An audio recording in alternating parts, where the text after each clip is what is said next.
కృష్ణా జిల్లా పామరు నియోజకవర్గంలో రైతులు యూరియా కోసం పడిగాపులు కాస్తున్నారు. మొవ్వ మండలం మొవ్వపాలెం PACS వద్ద ఉదయం నుంచి క్యూ లైన్లో ఉన్నారు. ఎండలో నిలబడలేక క్యూ లైన్లో చెప్పులు పెట్టారు. 225 యూరియా బస్తాలు వచ్చాయని అధికారులు చెప్పారని రైతులు అంటున్నారు. మొవ్వపాలెం, వేములవాడ, తురకపాలెం గ్రామాలకు చెందినటువంటి 300 మంది రైతులు యూరియా కోసం ఎదురు చూస్తున్నారు. రైతులందరికీ యూరియా అందించాలని ప్రభుత్వాన్ని రైతులు డిమాండ్ చేస్తున్నారు.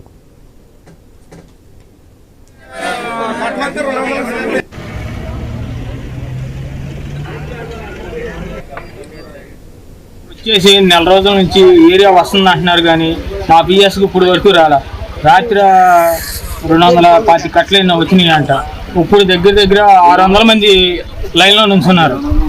మరి అందరికీ వస్తాయో కూడా రావో కూడా తెలియదు. మరి గవర్నమెంట్ ఏం స్పందిస్తుందో కూడా తెలియదు. ఇప్పుడు మరి మాకు రైతుల కష్టాలు అధోగతంగా ఉంది. మరి అంత పెట్టుబడి పెట్టుకుని ఈ పంటల సకాలంలో పండించుకోలేకపోతే ఇంకా మేము చేసిన ఫలితం కూడా ఉండదు. అది మాకు గవర్నమెంట్ ఏదో ఒకటి న్యాయం చేసి మాకు